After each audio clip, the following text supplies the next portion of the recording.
Hello everyone, welcome to जेनिक JEE study. Myself Akanksha. और आज हम पढ़ेंगे अबाउट व्हाट, लिथोस्फीयर। ठीक है, व्हाट इज लिथोस्फीयर। सो हम अर्थ पे रहते हैं। अर्थ में क्या है? लिथोस्फीयर, यानी कि जो सरफेस होता है, आउटर सरफेस, हम क्या बोलते हैं? लिथोस्फीयर बोलते हैं। ठीक है, स्थल मंडल है ना। हम कहाँ रहते हैं? हम यहीं रहते हैं, स्थल मंडल में ही रहते हैं। तो उसके बारे में कुछ जान लेते हैं। Let's start. Lithosphere is what is lithosphere. If question आएगा तो क्या होगा answer? The upper most layer of the earth, यानी कि अर्थ का, पृथ्वी का सबसे ऊपरी भाग। ठीक है, the upper most layer of the earth formed of rocks and soil. किससे बना होता है? ऊपरी भाग में क्या होता है? formed of rocks and soil. Okay, is known as what? Is known as lithosphere. Okay, okay. So let me know. Okay, so here हम यहाँ पे पढ़ेंगे कि एग्जैक्टली अब हम जैसे कि अर्थ सरफेस में है तो हमको ये जानना होगा कि कितने पार्ट्स में लैंड सरफेस है, लैंड मासेस कहाँ कहाँ पे हैं, कहाँ कहाँ पे, यू नो, ओवरऑल हमको जानना है। जैसे कि हम मैप देख सकते हैं, इस मैप में हमको पता चलेगा कि कहाँ पे लैंड मासेस है और कहाँ पे एग्जैक्टली वाटर है। जैसे मैंने बताया था प्रीवियस वीडियो में कि हमारा जो अर्थ है वो क्या है, 71% में वाटर है ना। तो यहाँ पे करते हैं, ठीक है। यहाँ पे सबसे पहले जानेंगे कि हमारे अर्थ में है क्या क्या चीज़ें। तो कॉन्टिनेंट एंड ओशियंस। ठीक है, कॉन्टिनेंट यानी क्या? महाद्वीप। ठीक है, और ओशियंस यानी महासागर। ठीक है, तो यहाँ पे हम पढ़ेंगे कि यहाँ पे कितने कॉन्टिनेंट्स हैं। You can see this 7 continents. ठीक है, एंड विथ 5 ओशियंस। ठीक है, मैं यहाँ पे थोड़ा हाईलाइट कर दूँ कि 7 कॉन्टिनेंट्स कौन कौन से हैं। ऐसा ना हो कि ओशियंस को कॉन्टिनेंट्स बना दो। ठीक है, तो first one is here, north America, Europe, Asia, Africa, south America, Australia. Oh, 1 2 3 4 5 6, 7th one is here. This one is here, Antarctica. Okay, the 7th one is Antarctica. Okay, अब 5 oceans खोजते हैं। ठीक है, सो 1 2 3 4 5, यहाँ पे तो और भी ज़्यादा है, 6 7। सो आर्कटिक ओशियंस, यहाँ पे भी आर्कटिक ओशियंस है, इसलिए कंफ्यूज मत होना कितना सारा है। ये पैसिफिक ओशियन यहाँ पे, ठीक है, स्प्रेडेड है, फैला हुआ है। ठीक, एंड अटलांटिक ओशियन। ठीक है, तो मैं यहाँ पे एक बार फिर से कर देती हूँ। This is 1, you can say this 2, 3rd, 4th and this is 5th one. ठीक है, और ये क्या है? ओवरऑल हर जगह फैले हुए हैं। तो मैं बता दूं कि what is ocean. Ocean is a vast space. ठीक है, वास्ट स्पेस ऑफ वाटर। ठीक है, surrounding by what? Land masses. जो महासागर होते हैं क्या होते हैं? वो किससे घिरे हुए होते हैं? ठीक है, अलग अलग लैंड मासेस से, मतलब लैंड मासेस से वो घिरे हुए होते हैं। ठीक है, और ये जो क्या बोलना चाहिए, ओशियंस है, वो एक दूसरे से क्या होते हैं? इंटरकनेक्टेड होते हैं, एक दूसरे से जुड़े हुए होते हैं। कैसे? मैं बता दूं। अब हम पढ़ेंगे पहले कि ये जो यहाँ पे भी लैंड सरफेस है, लेकिन यहाँ पे ये भी पता होना चाहिए कि ये सिर्फ यहाँ पे पानी ही नहीं होता। ठीक है, ये जो ओशंस होते हैं वो क्या होती है? ठीक है, यहाँ पे कैविटी के जैसा होता है, कैविटी, बेसिन लाइक स्ट्रक्चर होता है। कोई भी अगर ओशियन है उसका कैसा स्ट्रक्चर होगा? Basin like. ठीक है, वो कैसे बताऊंगी इधर, नेक्स्ट स्लाइड। तो ये देखो यहाँ पे दिया हुआ है, ये है सी लेवल। ठीक है, सी लेवल क्या होता है? पहले उसको जानने से पहले ये जान लेते हैं एग्जैक्टली सी कैसा होता है। ठीक है, जो भी सी होता है, कोई भी ओशन होता है, कोई भी पॉन्ड है, कोई भी लेक है, उसके नीचे भी कौन सा सरफेस होता है? लैंड मास होता है, एक सरफेस होता है। ठीक है, किसका? लैंड का सरफेस होता है। ठीक है, इस तरीके से ये एक कैविटी होती है। तभी तो किसी एक बेस से हम नापते हैं ना कि कौन से बेस से नाप रहे हैं, मतलब एक बेस होना चाहिए ना किसी भी, तो यहाँ पे एक लैंड का बेस होता है। ठीक है, सो सी लेवल एग्जैक्टली होता क्या है? ठीक, सी लेवल क्या है? एक मेजरिंग रेफरल पॉइंट है। ठीक है, मेजरिंग रेफरल पॉइंट है किस चीज के लिए? किसी भी प्लेस के हाइट और डेप्थ को, ठीक है, क्या करने के लिए? मेजर करने के लिए। मैं यहाँ पे लिख देती हूँ,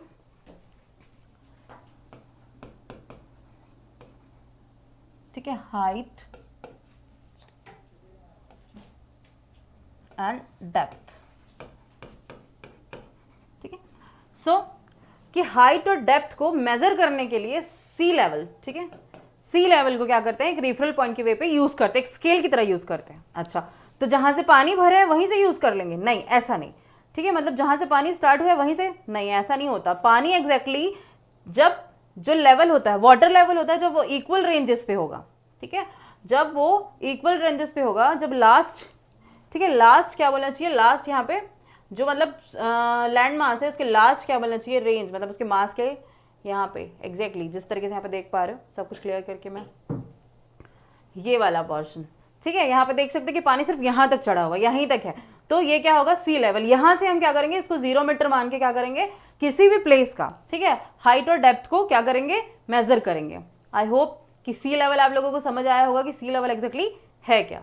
ओके, सो नेक्स्ट, ओके, सी लेवल में बता रही हूँ तो मैं ये भी बता दूं कि हमारे अर्थ पे, यानी कि हमारे ओवरऑल वर्ल्ड पे, ठीक है, और वर्ल्ड पे गहरी और सबसे ऊंची जगह कौन सी है। मैंने बताया जैसे कि हम हाइट और डेप्थ को मेजर करते हैं, तो ये जानना बहुत जरूरी है, ठीक है, यू नो, थोड़ा इंटरेस्टिंग बनाते हैं कि एग्जैक्टली है क्या चीज़ जो इतनी, मतलब पूरी दुनिया में ऐसे लंबी है, और ऐसा कौन सा प्लेस है जो बहुत गहरा है। सो मैं बता दूं,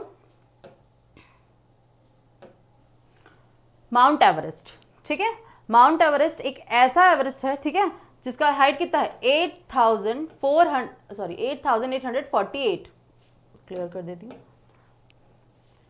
8,848 मीटर्स, ठीक है, 8,848 मीटर्स क्या है, इसका हाइट है, किसका, माउंट एवरेस्ट का, ठीक। ओके, अब जैसे कि पता चल गया, नेक्स्ट स्लाइड, अब जैसे कि पता चल गया कि माउंट एवरेस्ट क्या है, हमारा हाईएस्ट पिक है, वर्ल्ड का हाईएस्ट पिक है, तो एग्जैक्टली अब डीपेस्ट प्लेस कौन सा है, ठीक है, this is Mariana Trench. Okay, Mariana trench is here, ये एक ऐसी जगह है, बहुत मिस्टीरियस प्लेस है, ओके, बहुत रहस्यमयी जगह है, ठीक। तो यहाँ पे क्या है कि ऐसी जगह है जो बहुत ज़्यादा गहरी है, बहुत ज़्यादा, ठीक है, इसका एग्जैक्टली मतलब एवरेज कितना है इसका, 11,034 मीटर, ये इसका क्या है, डेप्थ है, क्या है ये, इसका डेप्थ है, इतना डीप है ये मरियाना ट्रेंच, इतना डीप है, यानी कि अगर हम क्या करेंगे, जो माउंट एवरेस्ट है उसको अगर इसमें डाल दिया, ठीक है, तो वो पूरी तरीके से डूब जाएगा, क्योंकि इसमें ये क्या है, ज़्यादा डीप है ना। सो अब हम जानेंगे कि मरियाना ट्रेंच, ठीक है, Mariana Trench the deepest place here, है ना। क्यों, मैंने जैसे आपको बताया कि the highest peak is what, Mount Everest, highest peak क्या है, माउंट एवरेस्ट एक हाईएस्ट पिक है, ठीक है, तो वैसे ही मरियाना ट्रेंच क्या है, एक, हाँ, मरियाना ट्रेंच क्या है, एक डीपेस्ट प्लेस है, ठीक है, हमारे अर्थ का डीपेस्ट प्लेस मरियाना ट्रेंच, जिसकी गहराई कितनी है, 11,034 meters, depth of Mariana Trench. Okay, कितना डीप है ये, 11,034 मीटर्स। अभी इससे हम इमेजिन कर सकते हैं कि अगर हम, ठीक है, हाईएस्ट पिक है जो मतलब माउंट एवरेस्ट है, अगर उसको हम इसमें डाल देते हैं तो क्या हो जाएगा, डूब जाएगा ना, क्यों, क्योंकि इतना ज़्यादा ही गहरा है।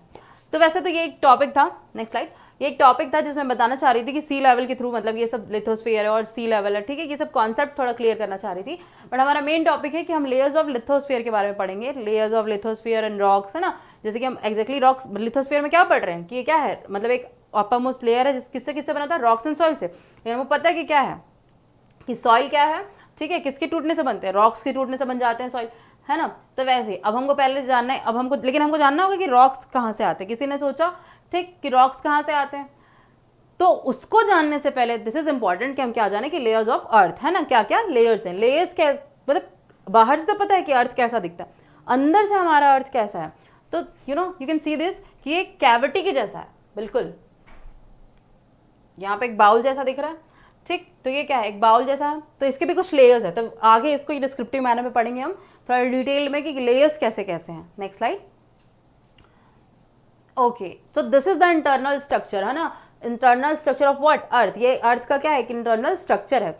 तो सबसे पहले जानते हैं कि इस इंटरनल स्ट्रक्चर में है क्या क्या, ठीक है, कैसे कैसे लेयर्स हैं। तो मैं बता दूं कि ओशियनिक क्रस्ट अलग होता है और कॉन्टिनेंट क्रस्ट अलग होता है ना, अलग अलग इन द सेंस अलग अलग, मतलब ये नहीं कि हम अलग अलग डिस्क्राइब करेंगे इसको या डिफरेंशिएट करेंगे, नहीं, ऐसा नहीं है, कहने का मतलब ये है कि इनकी थिकनेस, है ना, ये सब अलग होते हैं, ठीक है, लेकिन ये क्रस्ट एक दूसरे से क्या इंटरकनेक्टेड होता है ना, मैंने पहले ही बताया क्या है, हर जगह लैंड मास, लैंड सरफेस एक दूसरे से इंटर कनेक्टेड है। तो जो कॉन्टिनेंट का जो क्रस्ट है ना, मतलब कॉन्टिनेंटल क्रस्ट है, उसका थिकनेस कितना है, 30 किलोमीटर्स, यहाँ पे लिख देती हूँ 30 किलोमीटर्स, ठीक है, बट जो ओशियंस है, जो ओशियनिक क्रस्ट है, उनका कितना है, 5 किलोमीटर्स,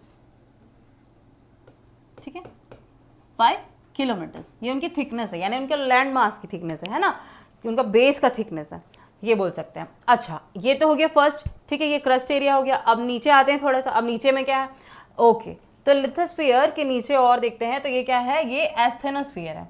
अच्छा, तो पहले इसके एस्थेनोस्फीयर में जाने से पहले मैं एक चीज़ बताऊं कि इसको मेनली 3 चीज़ों में डिवाइड किया गया, 3 कैटेगरीज में डिवाइड किया, 3 लेयर्स में डिवाइड किया, that is crust, mantle and core. ठीक है, क्रस्ट, मैंटल एंड कोर। तो अब ये जो लेयर्स हैं वो भी क्या है, सब डिवाइडेड है, मतलब एक दूसरे में और ज़्यादा इनको डिवाइड किया, ये खुद ही इन्होंने एक दूसरे को डिवाइड किया हुआ, ये समझ लो। ठीक है, कैसे, एस्थेनोस्फीयर यानी कि क्या है, मैंटल, मैंटल में ये एस्थेनोस्फीयर है, यानी कि क्या, कौन सा पार्ट है, अपर मैंटल, क्या है ये, अपर मैंटल। ठीक है, this portion is what, lower mantle. ठीक, कोर, कोर में ये क्या है, आउटर कोर, और ये क्या है, इनर कोर, यहाँ पे लिखा भी है। अच्छा, यहाँ पे अपर मेंटल नहीं लिखा है, एस्थेनोस्फीयर लिखा है, व्हाई, बिकॉज अपर मेंटल को क्या बोलते हैं, एस्थेनोस्फीयर भी बोलते हैं। ठीक है, अपर मेंटल को क्या बोलते हैं, एस्थेनोस्फीयर भी बोलते हैं। क्यों बोलते हैं, क्योंकि एस्थेनो का मतलब होता है वीक। ठीक है, एस्थेनो का मतलब होता है वीक, और वीक यानी कि वीक प्लेस है यहाँ पे। ठीक है, जो क्या करता है, कोई भी अगर वॉल्केनिक एक्टिविटी, वॉल्केनिक एरप्शंस होते हैं, कुछ भी चीज़ें, या फिर कैटास्ट्रॉफी होती है कोई चीज़, ठीक है, कोई कैटास्ट्रॉफिक नेचुरल कैटास्ट्रॉफी होती है, तो उस कंडीशन पे इस सरफेस से क्या कर लेते हैं, वो अपना वे ले लेते हैं बाहर निकलने का। ठीक है, इस सरफेस के थ्रू मतलब क्या हो जाता है, वो एक वे ऑटोमेटिक फॉर्म कर लेते हैं। ठीक, तो this is what, upper most, sorry, upper mantle, and this is called what, asthenosphere, मतलब इसको ही क्या बोलेंगे, एस्थेनोस्फीयर बोलते हैं। अच्छा, यहाँ पे जो मटेरियल्स होते हैं, अच्छा, इनकी खोखला नहीं होता है ना, जमीन के नीचे क्या, बहुत सारे रॉक्स एंड अलग अलग मटेरियल्स होते हैं। सो वो जो मटेरियल होता है वो कैसा होता है, प्लास्टिक अंडर प्रेशर, है ना, प्लास्टिक लाइक होता है, वो अंडर प्रेशर होता है। दिस इज फ्लूडी फॉर्म में होता है, फ्लूइड फॉर्म में होता है। ठीक है, फ्लूइड फॉर्म में होता है वो, मोल्टन यानी कि पिघला हुआ। ठीक है, यहाँ पे क्या होता है, वो पिघला हुआ। अच्छा, एक चीज़ और, पिघला हुआ क्यों होता है, क्योंकि जब भी हम जाते हैं, ठीक है, 32 किलोमीटर्स, जब हम अर्थ के सरफेस के जैसे डीप में जाते जाएंगे, तो क्या पाएंगे कि जब जैसे जैसे हम 32 किलोमीटर के रेंज तक अंदर जाते जाएंगे, तो टेम्परेचर उस हिसाब से क्या होगा, इंक्रीज होते जाएगा। ठीक है, और साथ ही साथ जो यहाँ पे मटेरियल्स होंगी, उनकी क्या होगी, डेंसिटी बढ़ते जाएगी।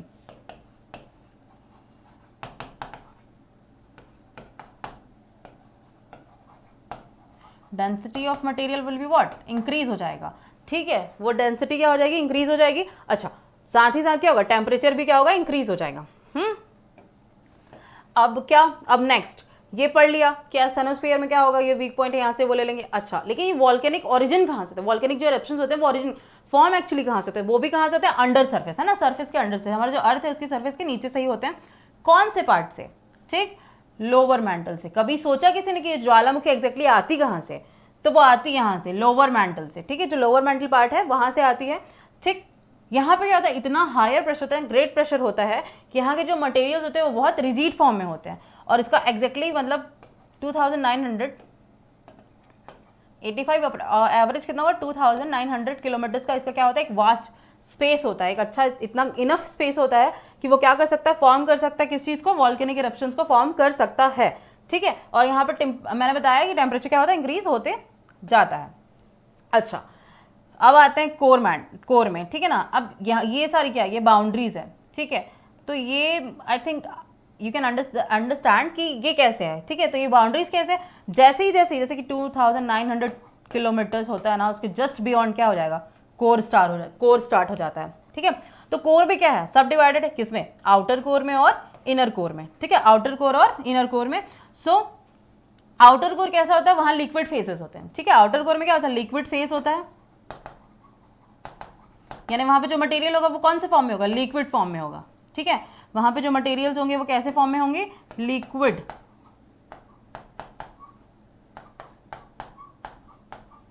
ओके, यहाँ पे जो भी मटेरियल होंगे वो लिक्विड फॉर्म में होंगे। और वी कैन से दिस कि यहाँ पे ऑलरेडी, यहाँ पे मैंने जानबूझ के से लगाया है ताकि आप लोगों को ये दिख सके कि एग्जैक्टली ये कितने इनकी क्या है, इनकी मतलब इनके स्पेस कितना वास्ट है। ठीक है, ओके। अच्छा, अब यहाँ पे क्या होता है, यहाँ पे होता है मैग्मा। ये हम आ गए अब इनर कोर में। ठीक है, यहाँ पे होता है मैग्मा, और एग्जैक्टली ये मैग्मा भी क्या होता है, मतलब मैग्मा जो लावा मैग्मा होते हैं। ठीक है, या फिर जो भी मटेरियल्स होते हैं। ठीक है, यहाँ पे जो भी मटेरियल्स होते हैं वो क्या होंगे, रिजिड फॉर्म में होंगे। ठीक, यहाँ टेम्परेचर तो ज़्यादा रहता है, उस हिसाब से क्या होना चाहिए, मेल्ट होना चाहिए, बट यहाँ पे प्रेशर भी उतना ही होता है। दैट इज वाई यहाँ पे जो मटेरियल होते हैं वो क्या होते हैं, रिजिड फॉर्म में होते हैं। ठीक है, अच्छा, अब हम ये देख लेंगे कि ये सब तो देख लिया कि एग्जैक्टली कितने पार्ट्स हैं, कितना स्पेस है ना। अब ये जानते हैं कि ये जो भी लेयर्स हैं, है ना, उन लेयर्स में एग्जैक्टली कौन कौन से मटेरियल्स हैं। मैं बार बार बोल रही हूँ मटेरियल्स है, बट है कौन सा मटेरियल। अच्छा, तो बता दूँ कि ऐसे यहाँ पे कुछ मिनरल्स होते हैं, केमिकल कंपोजिशंस होते हैं, कुछ केमिकल कंपोनेंट्स होते हैं। So this are silicon aluminium. इसको कुछ इस तरीके से याद करेंगे, सियाल, ऐसे silicon and aluminium. Silicon and aluminium कौन सा होता है, क्रस्ट फॉर्म है, यानी कि जो एस्थेनोस्फीयर होता है, ठीक है, मतलब ये मैंने यहाँ पे लिखना था, लिथोस्फीयर ओवरऑल, ठीक है, क्रस्ट फॉर्म, जो क्रस्ट होता है, ठीक है, हमारा जो आउटर मोस्ट क्रस्ट होता है, वहाँ पे कौन सा सिलिकॉन और एल्यूमिनियम होते हैं, ठीक। मेंटल में, यानी कि हम लोग जब आते हैं मेंटल पोर्शन पे, तो हम क्या पाते हैं कि यहाँ पे क्या चीज़ें ज़्यादा है, तो ऐसे याद कर लें, सिम, यहाँ पे जी भी है, ठीक है, यानी कि silicon and magnesium, what, silicon and magnesium, ठीक है। अच्छा, अब यहाँ पे आ जाते हैं कोर्स पे क्या क्या होता है, ठीक है, ये जो आउटर कोर है, इनर कोर है, वहाँ पे क्या क्या चीज़ें होती हैं, है ना, क्या क्या, मतलब ऐसे बोलना चाहिए कौन से मिनरल्स हैं। तो यहाँ पे मैं लिख देती हूँ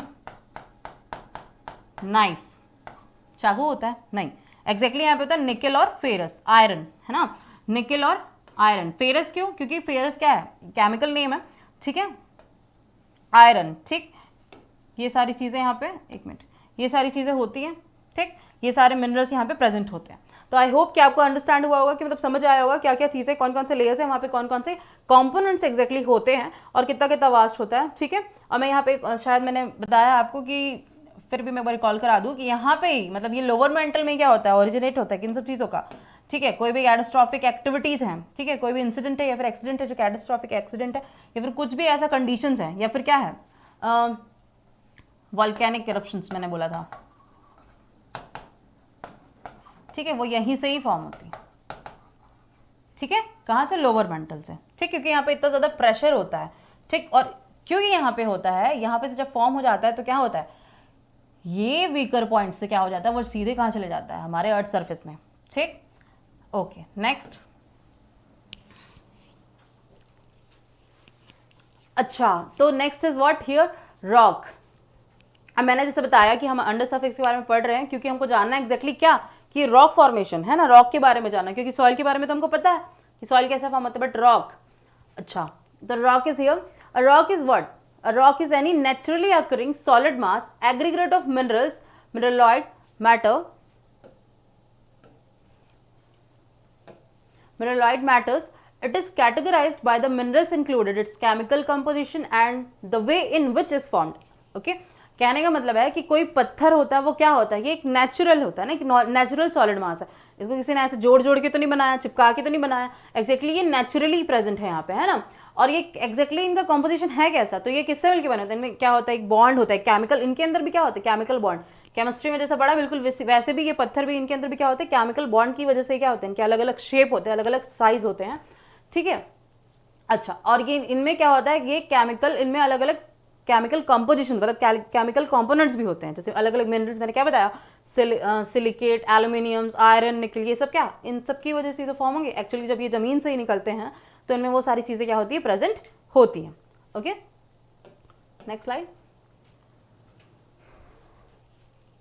okay, so rocks and types of rocks, ठीक है। अब हम जानेंगे कि रॉक्स तो पता चल गया, बट टाइप्स ऑफ रॉक्स क्या है।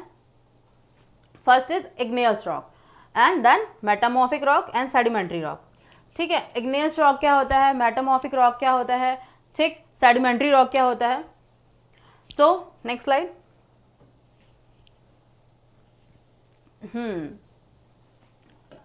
इग्नियस रॉक, इग्नियस रॉक को आप हिंदी में बोलते हैं आग्नेय चट्टान, ठीक है।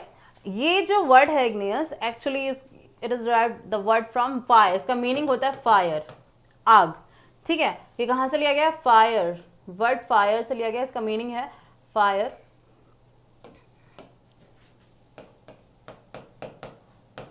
ओके, ठीक। अब जैसे कि मैंने बताया कि इसका मतलब क्या होगा, फायर, तो कुछ तो रिलेटेबल होगा, ये बिल्कुल वैसे ही क्या है, ये इस तरीके से रिलेटेबल है कि जो भी वॉल्केनिक इरप्शंस में जो लावा या जो मैग्मा, ठीक है, वो कूल होता है, यानी कि ठंडा होता है, कहाँ, ठीक है, on the surface of earth और द सी बेड, ठीक है, यानी कि कहीं समुद्र तल में भी या फिर अर्थ सरफेस में कहीं पे जो लावा निकलता है वो ठंडा होता है, तो वो क्या कर जाता है, इग्नियस रॉक बन जाता है। वो क्या बन जाता है, वो ऐसा रॉक बन जाता है जो किससे बना हुआ होगा, मैग्मा से, गर्म आग से बना हुआ रॉक, ठीक है। तो उसको क्या बोलेंगे, igneous rock. Okay next. Okay तो ये क्या है, इनका एक्चुअली शेप्स की वजह से भी अलग अलग कैटेगरी में ये डिवाइडेड है, ठीक है। ये सब अलग अलग शेप के होते हैं, तो वो शेप इस तरीके से हैं, मैं इनको बता रही हूँ बट आगे इनकी पिक्चर्स हैं। Dike, sill, laccolith, lopolith, phacolith and here is a mistake, this will be batholith. Okay next slide. Okay so the dike and sill, अच्छा what is dike and what is silk, है ना, sorry सिल। तो ये ऐसे पत्थर है, ये ऐसे बोलना चाहिए रॉक्स हैं, ये ऐसे इग्नियस रॉक्स हैं जो सिर्फ शेप की वजह से अलग अलग हैं, ठीक है। यू कैन सी दिस, ये क्या है, हॉरिजॉन्टल शेप में है, ठीक है, इस तरीके से। ये जो हॉरिजॉन्टल शेप है अलग से दिख रहा है यहाँ पे आपको इस तरीके से, वो क्या है, एक सिल है, ठीक है, उनको क्या बोलेंगे, सिल बोलते हैं। अच्छा डाइक, ये वर्टिकली होते हैं, डाइक का शेप कैसा होगा, वर्टिकली होगा, ठीक है। डाइक कैसे शेप के होंगे, वर्टिकली। तो सिर्फ मैंने जानबूझ के इसका हेडिंग ऐसा इसलिए डाला ताकि आपको समझ आए कि ये शेप्स एक्चुअली शेप्स की वजह से क्यों है ऐसा। ये जो डाइक और सेल, इनमें डिफरेंस क्या होता है, ये शेप की वजह से ऐसे होते हैं, क्या होते हैं इनमें, ये जो सेल होते हैं वो कैसे होते हैं, हॉरिजॉन्टल, और ये जो डाइक होते हैं वो कैसे होते हैं, वर्टिकली। Okay next. अच्छा लेकोलिथ एंड लिपोलिथ, ठीक है, लेकोलिन एंड लिपोलिथ। अच्छा इसको कुछ इस तरीके से समझते हैं, जो लेकोलिथ होते हैं, ठीक है, जो लेकोलिथ होते हैं, ठीक, वो क्या करते हैं, क्राउन लाइक स्ट्रक्चर बनाते हैं, ये बनाया हुआ है, ठीक। तो ये नीचे वाला क्या है, यहाँ पे लिख देती हूँ, लेकोलिथ, ठीक है। ये क्या करते हैं, क्राउन लाइक स्ट्रक्चर बनाते हैं। अच्छा तो ये जब मैग्मा क्या करता है, क्राउन लाइक स्ट्रक्चर में क्या हो जाता है, कूल हो जाता है, उस क्राउन लाइक स्ट्रक्चर में ही रिजिड हो जाता है, वहीं पे ही कठोर हो जाता है, तो उसको क्या बोलेंगे हम, लेकोलिथ। अब जब कोई रॉक मटेरियल यानी कि मैग्मा किस तरीके से बेसिन लाइक स्ट्रक्चर में, here you can see this, कि बेसिन लाइक स्ट्रक्चर में क्या हो जाएगा, वो रिजिड हो जाएगा, उस तरीके से फॉर्म हो जाएगा, तो उसको हम क्या बोलेंगे, लिपोलिथ, ठीक है, उसको हम क्या बोलेंगे, लिपोलिथ। Okay, so now we are going to the next topic. This is phacolith and batholith. This is not the topic, but हम इस पढ़ रहे थे कि क्या क्या मतलब शेप के बेसिस पे, शेप के अकॉर्डिंगली जो रॉक्स है उनका क्या क्या क्लासिफिकेशन है. तो फर्स्ट मैंने बताया था, मैंने इसके पहले बहुत सारी चीज़ें मतलब अलग अलग शेप्स के बारे में बताया, जैसे कि डाइक, सिल, है ना, और लेकोलिथ, लिपोलिथ. अब वैसे ही कंटिन्यूटी में पढ़ेंगे फेकोलिथ एंड बैथोलिथ. ठीक है, फेकोलिथ क्या होता है कि जब भी कोई रॉक है ना, जब भी कोई रॉक किस शेप में होता है, वेव के शेप में, लहरों के शेप में. ठीक है, किस शेप में होगा वो, लहरों के शेप में होगा, तो उसको क्या बोलेंगे हम लोग, फेकोलिथ. ठीक, अगर ठीक. अब नेक्स्ट बैथोलिथ कौन सी कंडीशन पे बोलेंगे किसी रॉक मटेरियल को, बैथोलिथ, एक सेकेंड, बैथोलिथ कब कहलाएगा कोई भी रॉक, जब वो रॉक कैसे, जब उसका मैग्मा, ठीक है, जब वोल्केनिक इरप्शंस के थ्रू जो मैग्मा जो लावा होगा वो कहाँ जमने लगेगा, यहाँ बेस में यानी आधार पे जमने लगेगा. That time we call it what, batholith. ठीक है, इसको हम क्या बोलेंगे, बैथोलिथ बोलेंगे. तो इसको याद करने का एक तरीका हम ऐसे ले सकते हैं कि बैथोलिथ कैसे, batholith B for batholith and B for base, है ना. तो बैथोलिथ कहाँ पे होता है, एक्यूमुलेशन कहाँ पे होता है उसका, बेस पे होता है. Okay, so next is, sorry,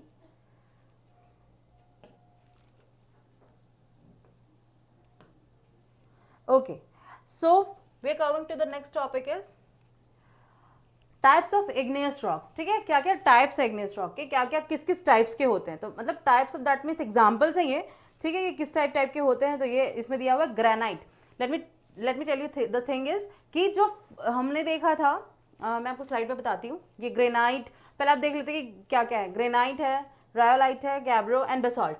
ठीक, अभी हम देखेंगे कि ये एग्जैक्टली ये जो इग्नियस है ना, इग्नियस रॉक है, उसमें ग्रेनाइट वगैरह कहाँ फॉर्म होते हैं. तो मैं आपको जैसे बता रही थी कि हमारे क्या है, लेयर्स हैं. ठीक है, हमारे अर्थ के डिफरेंट लेयर्स हैं जिनके बारे में हमने पढ़ा है अभी इसी एग्जैक्टली इसी टॉपिक में. तो दिस इज कि हमारा जो आउटर मोस्ट लेयर होता है, ठीक,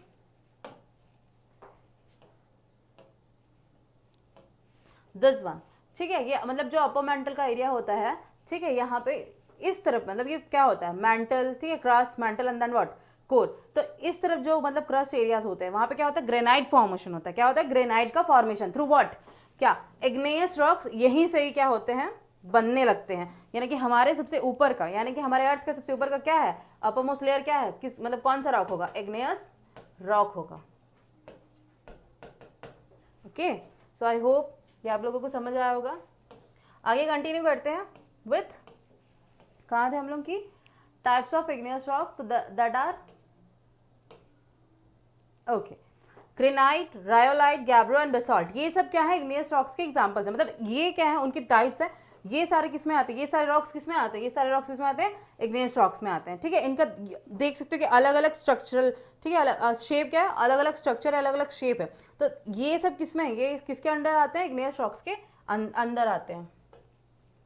okay, so next is what, metamorphic rocks, formed when rocks changes over a period of time due to a lot of physical changes like pressure, temperature, okay, and geothermal activities, you can say this, कि कोई भी अगर chemical activity होती है, ठीक है, कोई भी अगर कुछ केमिकल एक्टिविटीज हो रही हैं, या कोई प्रेशर पड़ रहा है, ठीक है, या फिर कोई हीट ज़्यादा हो रही है, टेम्परेचर में अप एंड डाउन हो रहे हैं, तो उस कंडीशन में क्या होगा, कौन सा रॉक फॉर्म होगा, मेटामॉर्फिक रॉक होगा। वहां पे कौन सा मेटामॉर्फिक, मतलब कौन सा रॉक फॉर्मेशन होगा, मेटामॉर्फिक रॉक्स फॉर्मेशन होगा। ठीक है, यानी कि कभी भी जब कोई पहले से, ठीक है, कोई भी अगर जैसे कि इग्नियस रॉक्स हैं वो पहले से प्रेजेंट होते हैं, और अगर उनमें कभी हम क्या करते हैं, उनमें क्या होता है, जो नेचुरल कैटास्ट्रॉफिक या किसी भी रीजन से टेम्परेचर या प्रेशर में कोई चेंजेस आते हैं, तो इन दैट कंडीशन क्या होता है, ये वाले जो रॉक यानी कि मेटामॉर्फिक रॉक्स है वो क्या होते हैं, क्रिएट होते हैं, फॉर्म होते हैं। Okay okay, next is what, so the examples of metamorphic rocks are, these are, that is gneiss, slate, quartzite, schist, marble and pyrite। ठीक है,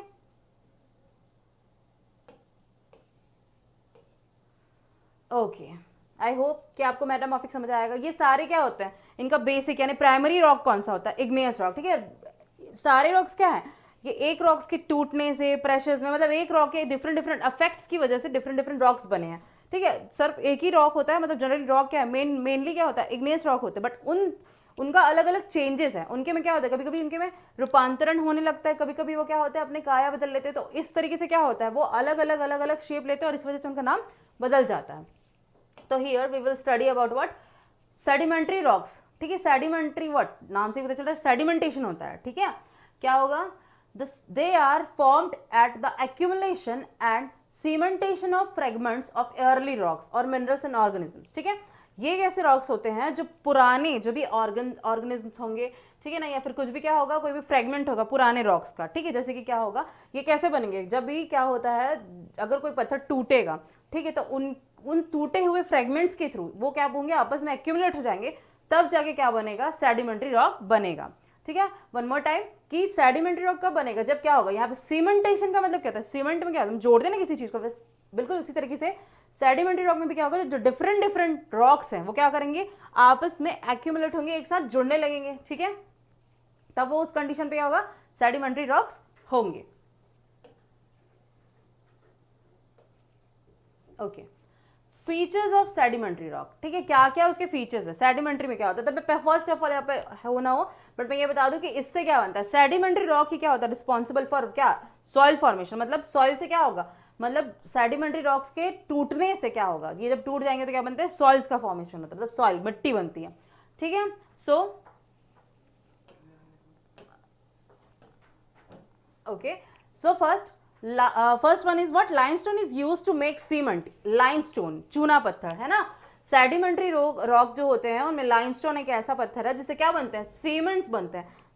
ठीक है, जो भी सीमेंट होते हैं वो बनते हैं। ठीक है, हम अपने घर पे जो हम घर बनाते हैं, जो बिल्डिंग्स बनाते हैं, उनमें जो सीमेंट बनता है एक्जैक्टली बनता किससे है, तो वो लाइमस्टोन से, यानी कि चूना पत्थर। लेकिन चूना पत्थर कहाँ से आता है, वो कहाँ से आता है, सेडिमेंट्री रॉक से। ओके, उसके बाद limestone and sandstone are used for building stone. अच्छा, लाइमस्टोन यानी कि चूना पत्थर, और सैंडस्टोन यानी क्या, बलुआ पत्थर। ठीक है, यानी कि जो बालू में जो पत्थर होते हैं ना उनको बोलते हैं बलुआ पत्थर, are used for building stones. ठीक है, ये क्या होते हैं, बिल्डिंग स्टोन्स, यानी इमारती पत्थर बनाने के लिए इनको यूज किया जाता है। Okay, then quartz is a type of sedimentary rock which is used to make glass. अच्छा, ये ऐसा क्वार्ट्ज एक ऐसा क्या है कि ऐसे टाइप का सेडिमेंट्री रॉक है जिसको ग्लास बनाने के लिए यूज करते हैं। ठीक है, rock gypsum is used to make plaster. ठीक है, जो पत्थरों का जिप्सम होता है, जिप्सम क्या, जिप्सम मोटार, ये हम आगे हिस्ट्री में पढ़ेंगे जिप्सम मोटार क्या होता है। ठीक है, उनके बारे में क्या होता है, वो जैसे कि ये सब क्या होता है, प्लास्टर बनाने के लिए यूज करते हैं। ठीक है, जैसे कि अभी फिलहाल जैसे मैंने बताया कि सीमेंट क्या होता है, दो चीज़ों को जोड़ता है, वैसे यहाँ पे क्या करते हैं, रॉक जिप्सम का यूज़ क्यों करते हैं, प्लास्टर के लिए, ठीक है,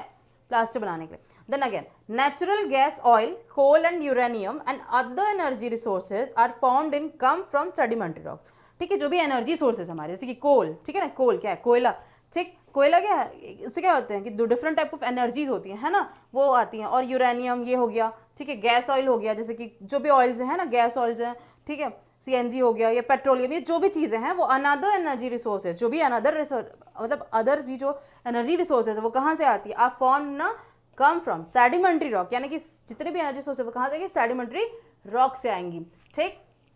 अच्छा, ये सब चीज़ें आ क्यों रही हैं, फिर से रिकॉल करा रही हूँ, ये सब चीज़ें क्यों आ रही है, क्योंकि हमारा जो अर्थ है, ठीक है, इसलिए मैंने बताया कि लेयर ऑफ अर्थ पढ़ना इसलिए अच्छा ज़रूरी है और कॉन्सेप्ट क्लियर करना इसलिए ज़रूरी है, बिकॉज ये सब हमको पता चलेगा कि इसमें क्या अपने आप ही तो सारे एनर्जीज नहीं आएंगे, सारे रिसोर्सेज अपने आप नहीं बन जाएंगे, बिकॉज जो लेयर्स हैं उसमें क्या है, different kind of minerals present है, जिनकी वजह से क्या हो रहा है, इनको ये सारे, इनमें ये सारे क्या है प्रेजेंट है, coal, uranium and gas oil type के नेचुरल बोलना चाहिए सोर्सेज है, कंपोनेंट्स है, ये सब प्रेजेंट है। ओके ओके, सो अब हम पढ़ेंगे फोर्सेज ऑन क्रस्ट, कि कौन कौन से फोर्स हैं, ठीक है, जो हमारे क्रस्ट यानी अपरमोस्ट लेयर को क्या करते हैं, इन्फ्लुएंस करते हैं, जिसकी वजह से क्या होता है, डिफरेंस आते हैं किसमें, क्रस्ट में, ठीक है, क्रस्ट एरियाज में, मतलब अपरमोस्ट लेयर ऑफ अर्थ में कैसे डिफरेंस आता है, कौन कौन से फोर्सेस की वजह से आता है। तो सबसे पहले पढ़ते हैं,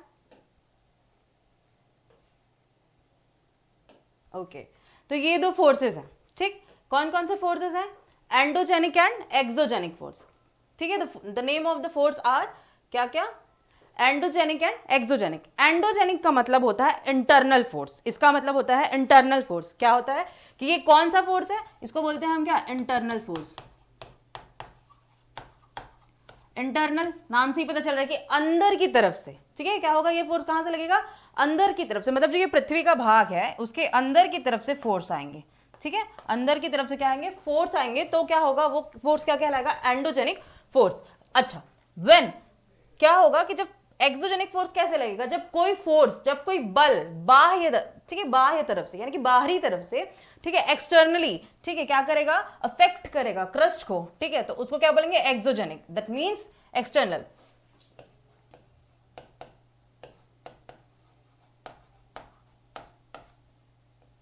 ओके, तो क्या क्या है, एंडोजेनिक एंड एक्सोजेनिक। एंडोजेनिक में क्या होगा कि वो फोर्स, ठीक है, वो फोर्स जो क्या होगा, इंटरनली प्रेशर करेगा, इंटरनली क्या करेगा, इन्फ्लुएंस करेगा uppermost layer of the earth को, तो वो क्या कहलाएगा, एंडोजेनिक। और जब वो बाहरी तरफ से कोई फोर्स लगता है तो वो क्या क्या कहलाएगा, एक्सोजेनिक। अच्छा, अब ये कौन कौन से फोर्स होते हैं जो अंदर और बाहर वर्क करते हैं, ठीक है, तो वो जानते हैं।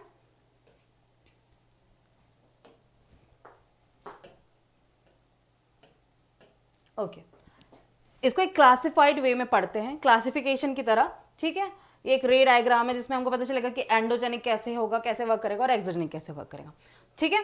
तो पढ़ते हैं पहले एंडोजेनिक। एंडोजेनिक क्या है, इंटरनल, मैंने बताया था क्या है, ये एक इंटरनल फोर्स है। एंडोजेनिक क्या है, एक इंटरनल फोर्स है, ठीक। अच्छा, अब यानी कि ये क्या होंगे कि अंदर की तरफ से आएंगे, ये फोर्सेस कहां से लगेंगे, अंदर की तरफ से आएंगे, तो इसमें दो, इसके दो subdivision, that are slow movements and sudden movements, दो अलग अलग मूवमेंट्स होते हैं एंडोजेनिक यानी कि इंटरनल फोर्स में, दो अलग अलग मूवमेंट्स होते हैं, that are slow movements and sudden movements. अच्छा, तो पहले पढ़ते हैं सडन मूवमेंट्स को। सडन मूवमेंट्स का मतलब होता है, नाम से ही पता चल रहा है, सडन मीन्स व्हाट, अचानक, सडनली, ठीक है, कोई भी चीज क्या होगी, अचानक होगी, तो वो क्या कहलाएगी, सडन मूवमेंट, ठीक है, सडन मूवमेंट कहलाएगी। तो sudden movement in the sense कि अगर जब कोई भी इंटरनल फोर्स अचानक क्रिएट होता है, अचानक फॉर्म होता है, तब उसको क्या बोलेंगे हम, सडन मूवमेंट, ठीक है, अचानक। तो वो कौन कौन से फोर्स होंगे, जैसे कि हमको नहीं पता होता है कि हमारे अभी हम खड़े नीचे में क्या एक्टिविटीज हो रही है, अर्थ के सरफेस में, इंटरनल सरफेस में कौन सी एक्टिविटीज हो रही है, हम नहीं जानते। तो अगर कुछ एक्टिविटीज होती है जो क्या होगी, कम अप करेंगी, ठीक है, ऊपर आएंगी, तो क्या होगा, ठीक, वो सडन मूवमेंट्स हो जाएंगी, ठीक है, सडन मूवमेंट होंगे, हमारे लिए अचानक ही होगा। तो कैसे कैसे मूवमेंट्स है, वॉल्केनिज्म, ठीक है। अच्छा, वॉल्केनिज्म क्यों, क्योंकि मैंने बताया था कि लेयर्स ऑफ द अर्थ में जो हमारा लोअर मैंटल होता है वो क्या करता है, उसकी एक कैपेसिटी होती है, वो क्या कर सकता है, फॉर्म कर सकता है कैटास्ट्रॉफिक को, ठीक है।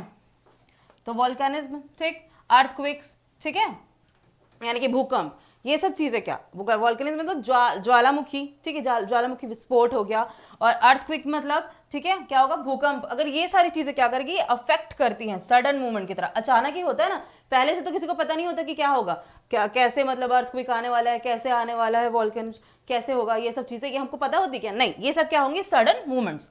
अच्छा नेक्स्ट इज व्हाट, यहाँ पे हो गया ठीक। अब पढ़ते हैं इंटरनल में और एक मूवमेंट होता है that is called slow movement, जिसको हम क्या बोलते हैं, डायस्ट्रोफिज्म, ठीक है, डायस्ट्रोफिज्म बोलते हैं, ठीक है, क्या बोलेंगे, डायस्ट्रोफिज्म बोलते हैं इसको। ये क्या होते हैं, स्लो मूवमेंट्स होते हैं, ठीक। ये स्लो मूवमेंट्स फिर से सब डिवाइडेड है वर्टिकल और हॉरिजॉन्टल, मतलब ये जो स्लो मूवमेंट्स है वो दो अलग तरीके से लगते हैं, ठीक है, दो अलग तरीके से, यानी कि क्या, वर्टिकली और हॉरिजॉन्टल, जैसे कि ये है, ठीक है, वर्टिकली और हॉरिजॉन्टल लगेंगे, ठीक, ये vertical, sorry, vertical and horizontally, ठीक है, यानी कि कोई प्रेशर, ठीक है, ऊपर की तरफ, ये जमीन है, ऊपर की तरफ लगते जा रहा है वर्टिकली, तो वो क्या होगा, ये, इसको क्या बोलेंगे हम लोग, कॉन्टिनेंटल बिल्डिंग, ठीक है, और इपियोर्जेनिक, ठीक है, ये इसका क्या है, स्लो मूवमेंट्स है, डायस्ट्रोफिक के सब डिविजन है।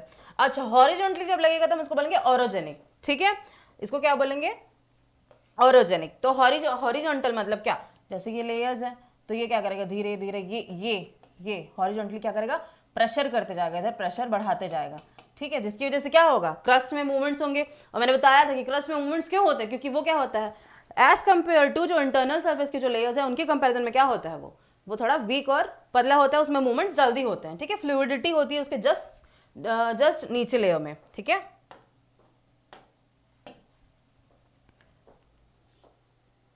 ओके अच्छा, अब ये जो वर्टिकल फॉर्म में जो प्रेशर लगता है, जो एपियोर्जेनिक लगता है, ठीक है, जो ये फोर्स होता है वो किस तरीके से लगता है, अपवर्ड और डाउनवर्ड, ठीक है, अपवर्ड भी होता है डाउनवर्ड। कई बार क्या होता है कि जैसे ये जमीन है, ठीक है, ये जमीन है, अपवर्ड या डाउनवर्ड, कई बार ये नीचे धंस जाती है, कई बार ये ऊपर की उठ जाती है, तो अपवर्ड या डाउनवर्ड दैट मीन्स ये कि क्या होगा, ये किसी भी तरीके से ऊपर की तरफ या नीचे की तरफ, दोनों तरफ क्या कर सकता है, फोर्स लगाते हैं इसमें, ठीक है।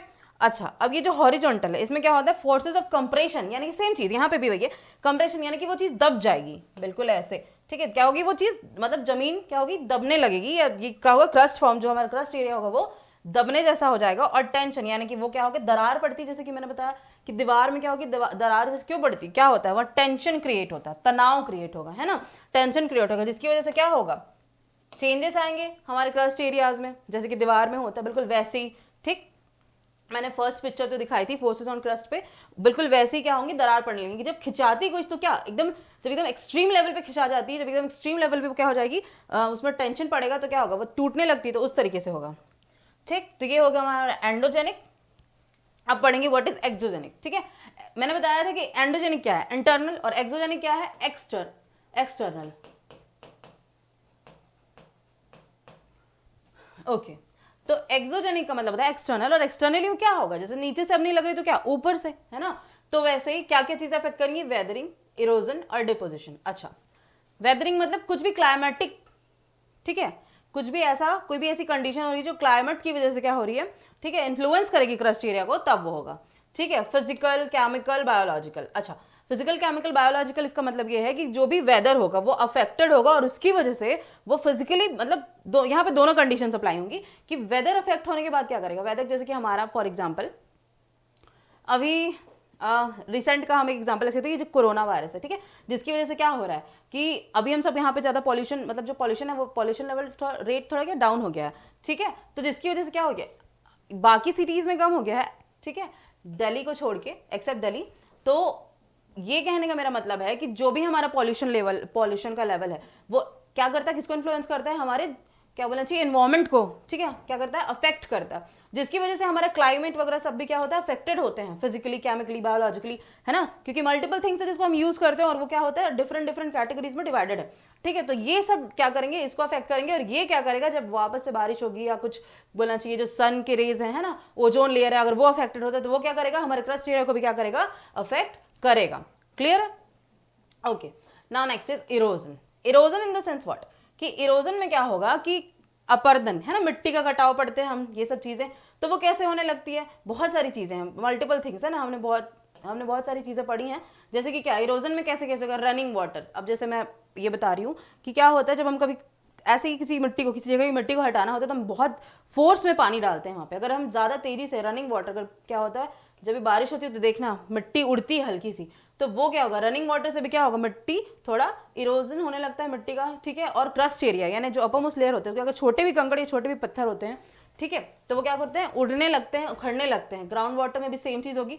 ग्लेशियर अगर टूटेगा तो वो क्या करेगा, देखो अगर जैसे कि एक पौधा है ना, किसी को हम अच्छे जगह से रखते हैं, और वो अगर वो किसी चीज़ को बांध के रखा है, उसको हमने खींचा या वो टूटा तो क्या होगा, ठीक है, तो वो नीचे की चीज़ भी क्या है, थोड़ी उसमें दरार आएगी और वो भी उखड़ने लगेगा। Same cheese wave and currents में भी होगा। जैसे कि फ्लड आया, ठीक है, या कुछ वेव्स आया, जैसे कि बहुत ज़्यादा वेव बढ़ गया किसका, ठीक है, टाइडल वेव बढ़ गया, ठीक है, या फिर बोल सकते कि जो फ्लो है रिवर का वो बहुत ज़्यादा बढ़ गया, तो उस कंडीशन में क्या होगा, इरोजन फॉर्म होगा। ओके, अच्छा, अब डिपोजिशन में क्या होगा कि कई बार क्या होता है, एकदम ज़्यादा ये सेम थिंग्स, यहाँ पे भी सिमिलर थिंग्स है, ठीक है, ये सेम फैक्टर्स क्या होंगे, इन्फ्लुएंस करेंगे क्या, डिपोजिशन के लिए भी सेम चीज। डिपोजिशन का मतलब क्या होता है कि वहाँ पे वो जो मिट्टी है एक्स्ट्रा जो होती है उसको वो जमाने लगती है, ठीक है। ओके, सो नेक्स्ट, ओके, तो अब हम आ गए हैं एमसीक्यू में। अब ओवरऑल हमारा टॉपिक खत्म हो चुका है, ठीक है, ये टॉपिक था लिथोस्फीयर। तो अब इससे हम रिलेटेड कुछ क्वेश्चंस देखते हैं कि क्या क्या क्वेश्चंस आते हैं, ठीक है। So the first question is, अच्छा, which rocks are form due to cooling of magma. Okay, ठीक है, कौन सा ऐसा रॉक है, कौन सा ऐसा एक चट्टान है, कौन सा ऐसा पत्थर है, ठीक है, form due to cooling of magma, है ना। हमने डेफिनेशन में पढ़ा था कि क्या इग्नियस क्या है, एक ऐसा रॉक है जिसको क्या, इसका मतलब क्या है, ठीक है, फायर, है ना। तो वो मैग्मा, मैग्मा कहाँ से निकलता है, इंटरनल सर्फेस से निकलता है। मैंने लेयर्स ऑफ पार्ट में पढ़ाया था, लेयर्स ऑफ अर्थ में बताया कि मैग्मा कहाँ पे होता है, ठीक है ना। तो इग्नियस रॉक क्या है, इग्नियस रॉक क्या होगा, इसका आंसर होगा, मल्टीपल ऑप्शंस होंगे, बट हमको उसमें से किसी एक को इसलिए चुना है कि जब तक हम क्वेश्चन नहीं पढ़ेंगे अच्छे से हमको आंसर नहीं मिलने वाला है। Okay,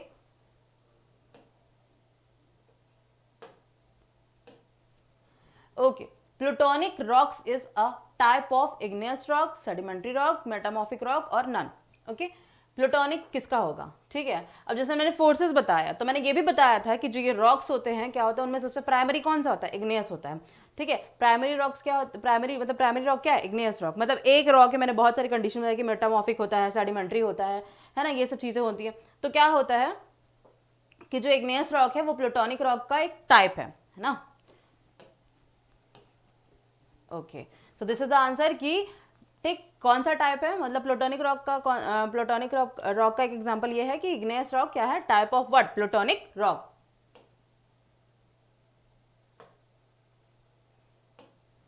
which rock, the rock which are form due to the pouring of magma at earth surface.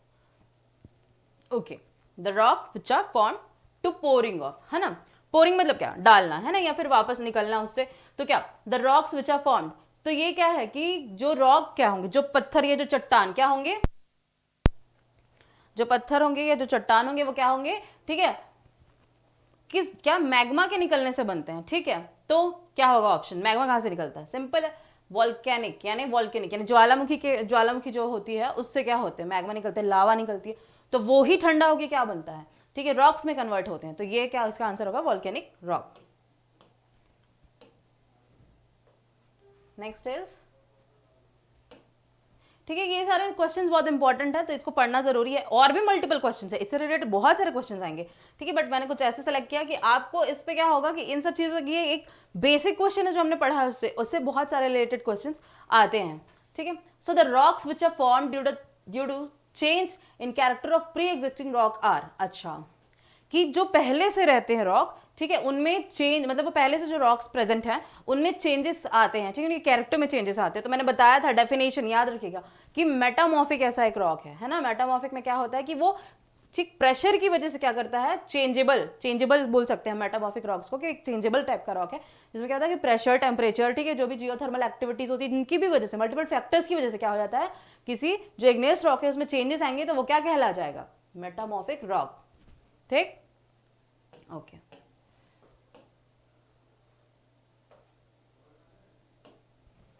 Okay, example of siliceous rocks. अच्छा, सिलिशियस रॉक्स का क्या एग्जाम्पल हो सकता है? तो मैंने जैसे बताया था सिलीसियस, ठीक है, नाम यहाँ पे पता चल रहा है। यहाँ पर मैं फोटो दिखाई थी आपको एक, ठीक है, यहाँ पे एक पिक्चर शो किया था इस वीडियो पे कि कौन कौन से जो सेडिमेंट्री, ठीक है, सेडिमेंट्री या फिर बोलना चाहिए सेडिमेंट्री के मतलब सेडिमेंट्री रॉक्स के एग्जाम्पल दिखाया, फिर मेटामॉर्फिक रॉक्स के एग्जाम्पल, ये सारे इतने सारे में दिखाए थे। तो इसमें से देखते हैं limestone, laterites, marble and quartzite. Okay, so what will be the answer? The answer is quartzite. Okay, ये सिलिसियस होता है, इसमें ज्यादा सिलिकेट होगा ना, एकदम सिलिकेट का होगा, ठीक है, सिलिकेट का बना हुआ ये पत्थर है। Okay,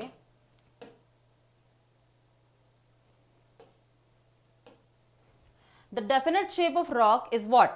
okay, this is the important question, कि ये थोड़ा कंफ्यूजिंग सा भी क्वेश्चन है, ठीक है। इसमें आपको बताना है कि the definite shape of rock is what, ठीक है, क्या शेप है, किस शेप में होता है। अच्छा, कोई डिफाइन कर सकता है कि कैसा होगा शेप रॉक का? वेल, चलो देखते हैं, रेक्टेंगुलर, एंगुलर, राउंड और none.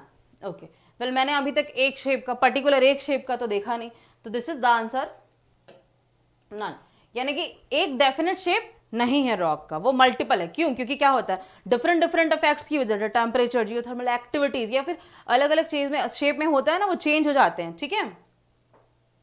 Grain, non grain.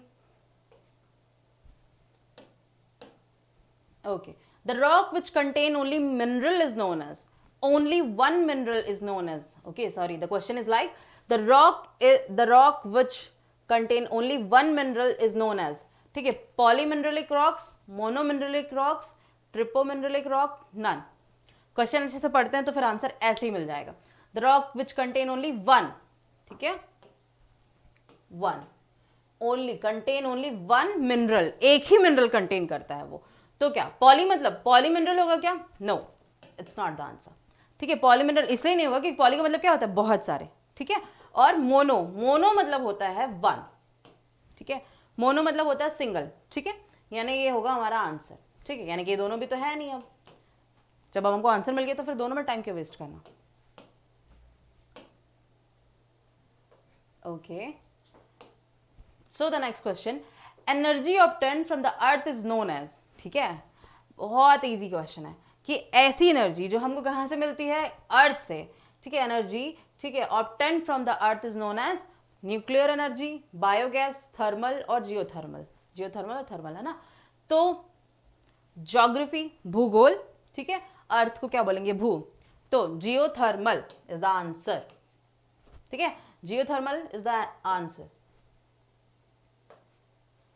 Okay, rock that were originally either sedimentary, igneous or metamorphic and have been changed further by heat and pressure are called, okay, ऐसे जो rocks हैं जो heat and pressure से, मैंने बार बार इस चीज पे मैं फोकस करती हूँ कि क्वेश्चन पे ही आंसर होता है, क्वेश्चन पे ही आंसर होता है, तो यहाँ पे आंसर है, सॉरी,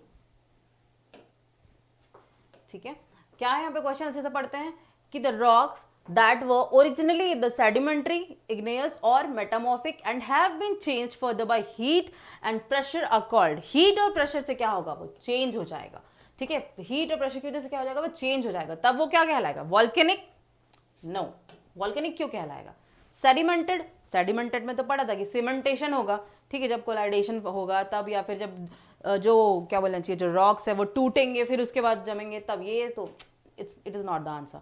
ओके, अब क्या बचा, none of the above and metamorphic, so the answer is metamorphic. मैंने पहले ही बताया था कि इसमें क्या होता है कि किसी भी एक्सटर्नल, ठीक है, क्या होगा, हीट, टेम्परेचर, प्रेशर, इन सब की वजह से क्या होगा, जब कोई रॉक में चेंजेस आएंगे तो वो कौन सा रॉक कहलाएगा, metamorphic. Okay, so the next question is which one of the following is the salient feature of metamorphic rock? Okay, which one of the following is the salient feature of what, metamorphic rock? Quiet, crystalline, foliation, changeable, बहुत easy है, changeable क्यों, क्योंकि क्या होता है, pressure, temperature, इन सब की वजह से क्या हो जाता है, ये चेंज हो जाता है, ठीक है।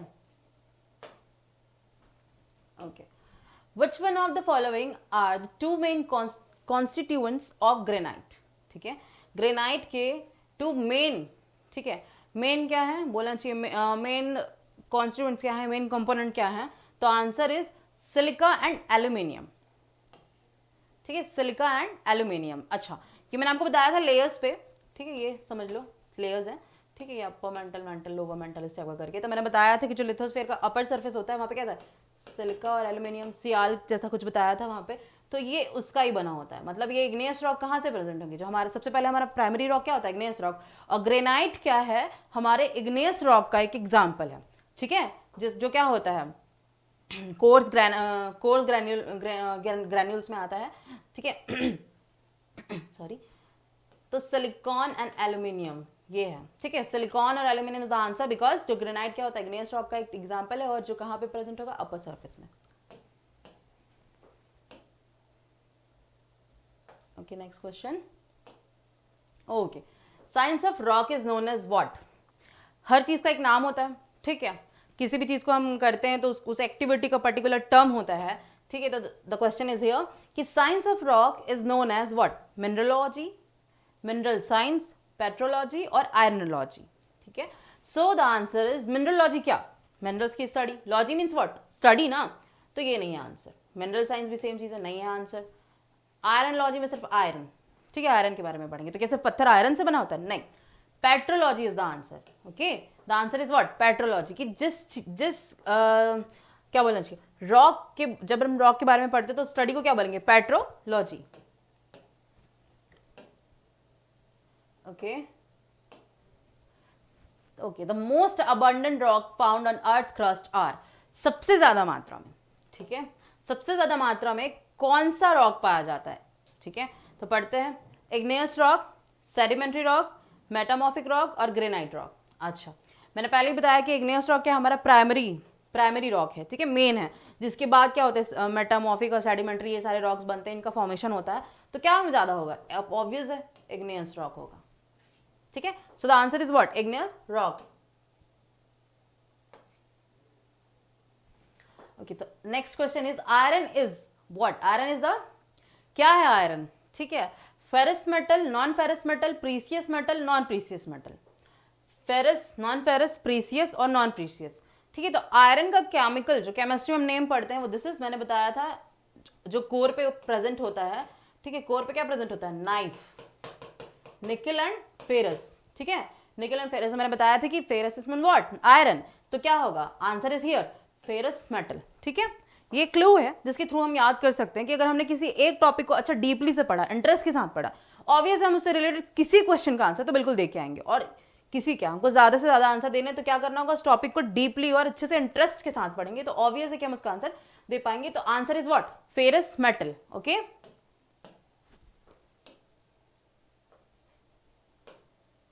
So the next question is,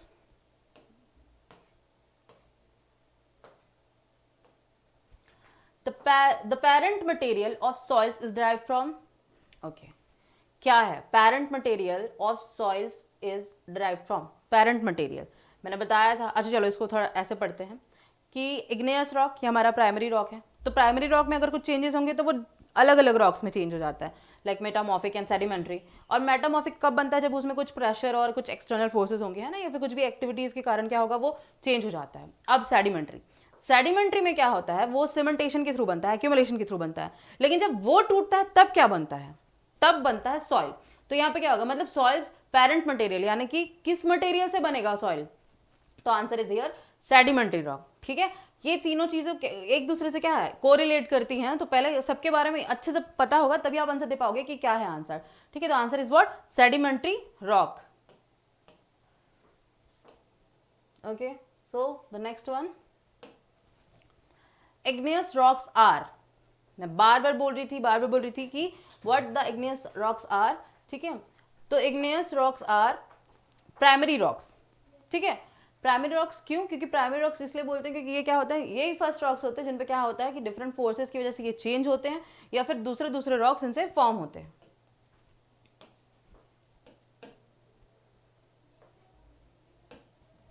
okay, which of the following is a ferrous minerals, okay, which of the following is a ferrous minerals, ठीक है।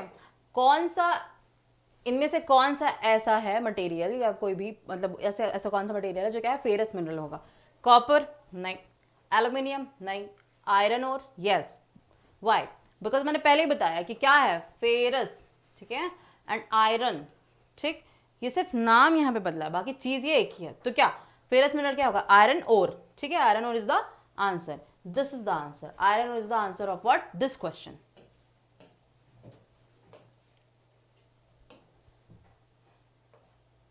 Okay, so I hope you guys understand कि ये topic क्या था, इससे related questions भी आपको अच्छे लगे होंगे। तो please do like, subscribe and share this video.